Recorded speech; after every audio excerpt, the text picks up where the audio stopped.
संतोष देशमुख हत्याकांडामधील आरोपी वाल्मिक कराडला डिस्चार्ज मिळालाय। प्रकृती बिघडल्यामुळे बीडच्या जिल्हा रुग्णालयामध्ये त्याला दाखल करण्यात आलं होतं। डिस्चार्ज मिळाल्यानंतर कराडची पुन्हा एकदा तुरुंगात रवानगी करण्यात आली आहे।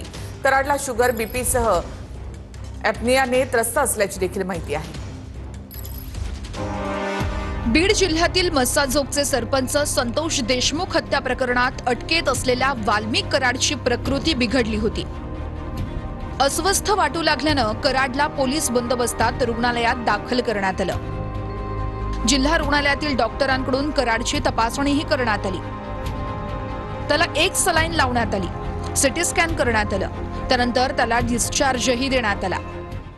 थोडंसं क्रिएटिनिन वाढलेलं आहे आणि सिरम SGOT म्हणून जे एक असतं लिव्हर एन्झाईम्स ते एक वाढलेले आहेत। पण ह्याच्यासाठी डॉक्टरांनी त्यांना जी ट्रीटमेंट दिलेली आहे ती तिथेही घेता येऊ शकते अशा प्रकारे सांगितलेलं आहे।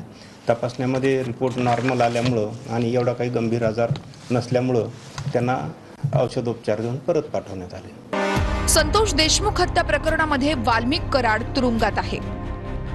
सकाळी रुग्णालयात नेताना वाल्मिक कराडचं नवं रूप समोर आलं। केस पिकलेले, दाढी वाढलेली आणि अंगावर गुलाबी शर्ट अशा अवस्थेत कराड दिसून आला। संतोष देशमुख हत्या प्रकरणामध्ये मुख्य आरोपी वाल्मिकसह 5 जण अटकेत असून कृष्णा आंधळे फरार